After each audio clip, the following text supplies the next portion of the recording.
नरेंद्र कुमार शर्मा, सह आचार्य, इतिहास, राजकीय महाविद्यालय देवगढ़, जिला राजसमंद। प्रिय छात्रों, बीए द्वितीय वर्ष के द्वितीय प्रश्न पत्र आधुनिक भारत का इतिहास के एक अन्य महत्वपूर्ण विषय पर हम इस व्याख्यान में चर्चा करेंगे। व्याख्यान का विषय है भारतीय राष्ट्रीय आंदोलन और उसमें उग्रवादी दल की भूमिका। जो उग्रवादी लोग थे, उग्रवादी सोच से कार्य करने वाले लोग थे, उनकी क्या भूमिका रही, उनके क्या कार्यक्रम थे, उनके क्या उद्देश्य थे और किस तरीके से उन्होंने कार्य किया। 1885 से 1905 तक का जो काल है वह कांग्रेस के उदारवादी नेताओं का काल है, या इस काल में कांग्रेस का जो नेतृत्व था वो उदारवादी नेताओं के हाथ में रहा। 1905 के पश्चात कांग्रेस का नेतृत्व उग्र विचारधारा वाले नेताओं के हाथ में शिफ्ट होने लगा और इन नेताओं ने उदारवादी युग को राजनीतिक भिक्षावृत्ति का युग कहना प्रारंभ कर दिया और उस युग की उन्होंने कटु शब्दों में आलोचना की।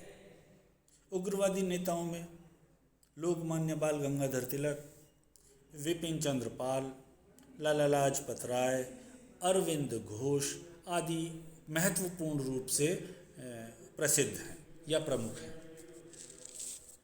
इस आंदोलन के उदय के लिए या उग्रवादी लोगों के भारतीय राष्ट्रीय राजनीति के परिदृश्य पे उदय के क्या कारण थे, इस पर चर्चा करते समय हम निश्चित रूप से कुछ बातें कहना चाहेंगे। इनमें सबसे महत्वपूर्ण एक बात है जो उदारवादियों की असफलता है। वो एक बड़ा कारण था जिस कारण से उग्रवाद का उदय भारतीय राजनीति के पटल पर हुआ। उदारवादियों ने प्रारंभ से ही अपनी मांगें मनवाने के लिए संवैधानिक हथियारों का सहारा लिया। उन्होंने संवैधानिक साधनों को अपनाया, किंतु अंग्रेज जो शासन था वो उनकी संवैधानिक साधनों की सदैव उपेक्षा करता रहा और ऐसी स्थिति में कांग्रेस के हजारों युवाओं को उदारवादियों के वैधानिक साधनों के प्रयोग द्वारा उद्देश्य की प्राप्ति में संदेह होने लगा, क्योंकि निश्चित रूप से सभी का उद्देश्य था स्वतंत्रता प्राप्त करना और उन्हें ये संदेह होने लगा कि भाई इस तरीके की जो भिक्षावृत्ति वाली है, प्रार्थना की है नीति है, इस नीति से सफलता प्राप्त नहीं होगी। लाला लाजपत राय ने कहा था कि शिकायतें दूर करने और रियायतें प्राप्त करने के 20 वर्षों के कम से कम अधिक प्रयत्नों के परिणाम स्वरूप उन्हें रोटी के स्थान पर पत्थर ही प्राप्त हुए हैं।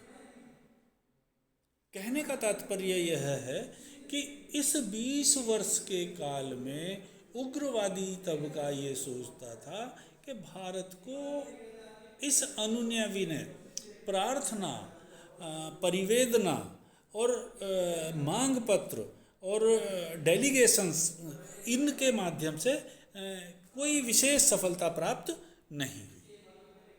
फिर दूसरी महत्वपूर्ण बात क्या थी कि अंग्रेज जो अधिकारी थे उनकी अदूरदर्शिता ने भी उग्रवादी आंदोलन को तीव्र बनाने में महत्वपूर्ण भूमिका निभाई। 85 में भारतीय राष्ट्रीय कांग्रेस की स्थापना के समय डफरिन भारत के गवर्नर जनरल थे। वे और उनकी गिनती राष्ट्रीय कांग्रेस के संस्थापकों में भी की जाती है। शुरू के 2 या 3 वर्षों को छोड़ दें तो उसके पश्चात उन्होंने कांग्रेस को कोई महत्व ही नहीं दिया। बल्कि कांग्रेस की आलोचना करना प्रारंभ कर दिया। डफरिन के बाद लॉर्ड लैंसडाउन भारत आए गवर्नर जनरल बनकर, भारतीयों के लिए ऊंची नौकरियों के दरवाजे उन्होंने बंद कर दिए।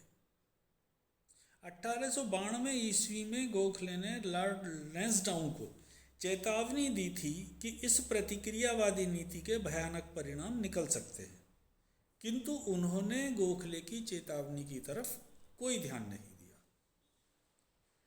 लैंसडाउन के बाद लॉर्ड एल्गिन भारत आए। उन्होंने अपनी अंग्रेजों की जो पुरानी नीति थी वही उनके काल में भी चलती रही। परिणाम स्वरूप उदारवादियों की उपेक्षा जारी रही। अपनी सेवानिवृत्ति के समय लॉर्ड एल्गिन ने शिमला के यूनाइटेड सर्विस क्लब में कहा था कि हिंदुस्तान तलवार के बल पर जीत गया था और तलवार के बल पर जीता गया था और तलवार के बल पर उसकी रक्षा की जाएगी। तो ये बात स्पष्ट करती है, यह वक्तव्य ये स्पष्ट करने में एकदम सफल है कि अंग्रेजों की भारतीयों के प्रति कितनी सहानुभूति थी या वो कितनी न्यायप्रियता से भारतीयों के लिए काम करते थे। फिर इसके बाद कर्जन की जो प्रतिक्रियावादी नीति थी वो भी बड़ी महत्वपूर्ण रूप से जिम्मेदार है उग्रवादी आंदोलन के उदय के लिए। एल्गिन के बाद कर्जन भारत आए और इनके शासनकाल की एक बड़ी महत्वपूर्ण घटना है बंगाल का विभाजन। इनके शासनकाल में भारतीयों के दमन, अत्याचार और भारत विरोधी कार्यों की कोई सीमा नहीं थी। निरंतर भारत विरोधी कार्य होते रहे थे कर्जन के कार्यकाल में, और परिणाम स्वरूप जितनी तेजी के साथ भारत विरोधी काम हो रहे थे उसी तेजी के साथ भारत में उग्रवादी राष्ट्रीयता का उदय भी हो रहा था। गोखले के शब्दों में ब्रिटिश साम्राज्य के लिए कर्जन ने वही कार्य किया जो मुगल साम्राज्य के लिए औरंगजेब ने किया था। तो ये बड़ी महत्वपूर्ण बात है जो गोपाल कृष्ण गोखले ने कही थी। तो हम ये मान सकते हैं कि कर्जन वो महत्वपूर्ण व्यक्तित्व था जिनके प्रतिक्रियावादी रुख की वजह से भारत में उग्रवादी या कांग्रेस में उग्रवादी कार्यकर्ताओं का या नेतृत्व का उदय हुआ। फिर क्या है, धार्मिक पुनरुत्थान, उसने भी एक बड़ी महत्वपूर्ण भूमिका निभाई उग्रवादी विचारधारा के उदय में या उसके पल्लवन में। स्वामी विवेकानंद ने 1893 ईस्वी में शिकागो सम्मेलन में हिंदू धर्म की महत्ता को प्रभावशाली रूप से प्रस्तुत किया था। स्वामी दयानंद सरस्वती ने यह तथ्य प्रकट किया कि विश्व की सभ्यता का मूल भारतीय सभ्यता है। थियोसॉफिकल सोसाइटी की प्रचारक श्रीमती एनी बीसेंट ने कहा था कि सारी हिंदू प्रणाली पश्चिम सभ्यता से बढ़कर है। श्री अरविंद ने कहा था कि स्वाधीनता जीवन का लक्ष्य है और हिंदुत्व ही हमारी इस आकांक्षा को पूरी कर सकता है। तो जब इस प्रकार के विचारों का उदय हो रहा था भारतीय राजनीति के पटल पर, धार्मिक पुनरुत्थान हो रहा था, तो उसने भारतीय राजनीति को भी एक नई दिशा देना प्रारंभ किया। इस पुनरुत्थान से भारत के प्रमुख उग्रवादी नेता बाल गंगाधर तिलक, विपिन चंद्र पाल, लाला लाजपत राय अत्यधिक प्रभावित थे। तिलक ने महाराष्ट्र में गणपति उत्सव व शिवाजी महोत्सव के द्वारा तथा विपिन चंद्र पाल ने बंगाल में काली व दुर्गा पूजा के माध्यम से राष्ट्रीय भावनाओं को जागृत करने में बड़ी भूमिका निभाई। तो हम ये मान सकते हैं या हम ये कह सकते हैं कि धार्मिक पुनरुत्थान ने उग्रवादी विचारधारा को प्रोत्साहित किया। फिर एक अन्य महत्वपूर्ण बात है आर्थिक असंतोष। लॉर्ड बेकन का यह मानना है कि भारत की उग्रवादी राष्ट्रीयता के लिए अगर सबसे ज़्यादा कोई इम्पोर्टेंट कारण है वो है आर्थिक असंतोष। अधिक दरिद्रता और आर्थिक असंतोष क्रांति को जन्म देता है। इस तरीके का जो ख्याल था लॉर्ड बेकन का, वो भारतीय परिस्थितियों में एकदम अनुरूप था। अंग्रेजों की आर्थिक नीति के कारण भारतीय उद्योग धंधे नष्ट प्राय हो गए थे। लाखों की संख्या में लोग बेरोजगार हो रहे थे। परिणाम स्वरूप भारतीयों में आक्रोश का उत्पन्न होना स्वाभाविक था, क्योंकि वे अपनी शोचनीय आर्थिक दशा के लिए अंग्रेजों को उत्तरदायी मानते थे। परिणाम स्वरूप भारतीय राजनीति में एक ऐसे तबके का उदय हुआ जो तबका हुक और क्रुक अपनी बात मनवाना चाहता था।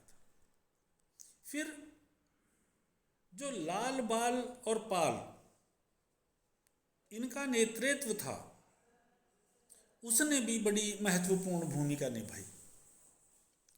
भारत में उग्रवादी राष्ट्रवाद के उदय के लिए ये कारण महत्वपूर्ण रूप से जिम्मेदार थे। तिलक कहा करते थे कि अच्छी विदेशी सरकार से अपेक्षाकृत हीन स्वदेशी सरकार श्रेष्ठ है, एवं स्वराज मेरा जन्म सिद्ध अधिकार है और मैं इसे लेकर ही रहूँगा। ये जो विचार थे लोकमान्य बाल गंगाधर तिलक के, ये भारतीयों को बहुत अपील करते थे। लाला लाजपत राय ने पंजाब में उग्रवादी राष्ट्रीयता को जन्म दिया। उन्होंने उदारवादियों की भिक्षावृत्ति की निंदा की और कहा कि एक अंग्रेज भिखारी से बहुत घृणा करता है।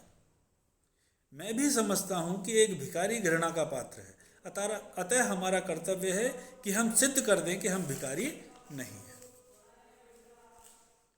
इसी तरीके से विपिन चंद्र पाल ने भी घोषित किया था कि यदि सरकार मेरे पास आकर कहे कि स्वराज ले लो, तो मैं उपहार के लिए धन्यवाद देते हुए कहूँगा कि मैं उस वस्तु को स्वीकार नहीं कर सकता जिसको प्राप्त करने की सामर्थ्य मुझ में नहीं है। इस प्रकार इन नेताओं ने लोगों को जगाने और उनमें राष्ट्रीय गौरव की भावना, आत्मसम्मान की भावना, आत्म स्वाभिमान को जागृत करने की भावना भरने की प्रयास किया और उसमें ये 100% सफल रहे। और बंगाल का जो विभाजन था, ये घटना अंतिम और सर्वाधिक महत्वपूर्ण कारण है, या जिसे हम कह सकते हैं कि तत्कालिक कारण। लॉर्ड कर्जन ने बंगाल को 16 अक्टूबर 1905 को पूर्वी व पश्चिमी दो भागों में बांट दिया। यह काम बंगाल और कांग्रेस के कड़े विरोध की उपेक्षा करके किया गया था। यह स्पष्ट था कि बंटवारा धर्म के नाम पर किया गया और हिंदू और मुस्लिम द्वेष को कुरेदने का काम किया गया है। यह स्पष्ट हो गया था इस कार्य से कि याचना और प्रतिरोध प्रकट करने से कुछ भी कार्य संपन्न नहीं होगा। तो इसलिए हम ये कह सकते हैं कि उदारवादी बंगाल के विभाजन को रोक नहीं पाए। परिणाम स्वरूप जो नेतृत्व की जो आंदोलन का नेतृत्व था, जो आंदोलन की कमान थी, वो उदारवादियों से शिफ्ट होकर उग्रवादियों के हाथ में पहुंचती है। तो संक्षेप में ये कुछ कारण थे जिन कारणों की वजह से भारत के अंदर उग्रवादी आंदोलन का उदय हुआ या उग्रवादी विचारधारा भारतीय राजनीति के पटल पर अवतरित हुई। उग्रवादियों के उद्देश्यों की अगर बात करें तो हम ये मानते हैं कि स्वदेशी, बहिष्कार और राष्ट्रीय शिक्षा ये बड़े कारण थे, ये इनके उद्देश्य थे। स्वदेशी को अपनाना, विदेशी का बहिष्कार करना और राष्ट्रीय शिक्षा प्राप्त करना। तो इन कारणों के चलते जो सफलता है वो सफलता प्राप्त होती है उग्रवादियों को, या इन तीनों अस्त्र शस्त्रों को अपनाकर राष्ट्रीयता के प्रचार प्रसार के लिए इन तीनों को आधार बनाकर जो उग्रवादी नेतृत्व था वो भारत के अंदर पर्याप्त लोकप्रियता प्राप्त करता है। अब बात की जाती है उग्रवादियों की उपलब्धियों की। अगर उपलब्धियों के दृष्टिकोण से देखा जाए तो भी उग्रवादियों का जो विचार था ये काफ़ी हद तक सफल साबित होता है। उग्रवादियों ने राष्ट्रीय आंदोलन को प्रगतिशील बनाया। आंदोलन के नेतृत्वकर्ता इसे गतिशील बनाने में, इस आंदोलन को गतिशील बनाने में काफ़ी हद तक सफल रहे। इन्होंने देशवासियों में साहस, त्याग और बलिदान की जो भावनाएं हैं वो उत्पन्न की। उससे उन्होंने भारतीयों में को प्रेरित करने में बड़ी सफलता प्राप्त की और इनके प्रयासों से ही हमें पता चलता है कि बड़ी संख्या में भारतीय लोग राष्ट्रीय आंदोलन में हिस्सेदारी लेने लगे। तो हम ये कह सकते हैं कि उग्रवादियों ने राष्ट्रीय आंदोलन को व्यापक बनाने में, गतिशील या प्रगतिशील बनाने में सफलता प्राप्त की। फिर राष्ट्रीय चेतना का जो प्रचार प्रसार है वो भी इन लोगों ने काफ़ी हद तक प्राप्त कर लिया था। उग्रवादियों ने भारतीयों के मन में अपनी मातृभूमि के प्रति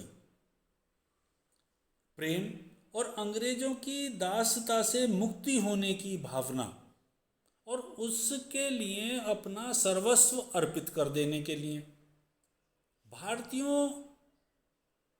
में एक विद्युत गति से संचार किया था इन विचारों का। और ये भारतीय लोगों के अंतर मन तक चीज़ें बैठ गई थी कि हम बड़े से बड़ा बलिदान करने के लिए तैयार हैं, बशर्ते हमें स्वतंत्रता मिलनी चाहिए, हम स्वशासन में रहना चाहते हैं। फिर क्या, बहिष्कार व स्वदेशी आंदोलन को प्रोत्साहन, ये एक बड़ी उपलब्धि थी। हालांकि स्वदेशी की बात उदारवादी दल भी करता था, लेकिन स्वदेशी का प्रचार और स्वदेशी पर जोर तभी दिया जा सकता था जब उसके साथ बहिष्कार भी अपनाया जाए। और उग्रवादियों ने इस बात को बखूबी पहचान लिया था। अपनी मांगें मनवाने के लिए इन्होंने स्वदेशी से ज़्यादा बहिष्कार पर बल दिया। परिणाम स्वरूप आंदोलन लोकप्रिय होने लगे। कलकत्ता के एक समाचार पत्र द इंग्लिशमैन में एक लेख छपा था। उसमें कहा गया कि यह बिल्कुल ठीक है कि कलकत्ते के गोदामों में इतना अधिक कपड़ा भरा पड़ा है कि वह बेचा नहीं जा सकता। अनेक मारवाड़ी फर्में प्राय नष्ट हो गई हैं और बड़ी यूरोपियन जो निर्यात दुकानें हैं या तो बंद पड़ी हैं या उनका व्यापार बहुत ज़्यादा मंदा हो गया है। बहिष्कार के रूप में राज्य के शत्रुओं ने देश में ब्रिटिश हितों पर कुठाराघात करने का एक बहुत ही प्रभावशाली शस्त्र पा लिया है। तो ये इस तरीके का जो आर्टिकल है, इस तरीके का जो लेख है, वो यह स्पष्ट करने में सक्षम है कि बहिष्कार ने किस तरीके से न केवल आंदोलन को एक धार दी बल्कि स्वदेशी के प्रति भी लोगों का रुझान बढ़ा दिया। फिर कांग्रेस की विचारधारा पर भी इन उग्रवादियों की जो प्रभाव था वो स्पष्ट परिलक्षित होता है। उग्रवादियों ने कांग्रेस की उदारवादी विचारधारा को भी प्रभावित किया और उन्हें एक नई दिशा प्रदान की। इस नई या उग्रवादी विचारों से प्रेरित होकर 1906 में कांग्रेस द्वारा स्वराज्य, स्वदेशी, बहिष्कार और राष्ट्रीय शिक्षा के प्रस्ताव अधिवेशन में पास किए। कालांतर में महात्मा गांधी के नेतृत्व में भी कांग्रेस ने बहिष्कार और स्वदेशी आंदोलन को अपने कार्यक्रम का महत्वपूर्ण हिस्सा बनाया। इन सब बातों के साथ साथ उग्रवादी जो मंच था, इस विचारधारा ने भारतीय समाज में रचनात्मक सुधारों पर बहुत जोर दिया। भारत का समाज जो अनेक जटिलताओं से, अनेक कुरीतियों से, अनेक बुराइयों से भरा हुआ था, उन बुराइयों को दूर करने में इन लोगों ने महत्वपूर्ण कार्य किया। अस्पृश्यता, जाति प्रथा, बाल विवाह, बहुविवाह, सती प्रथा,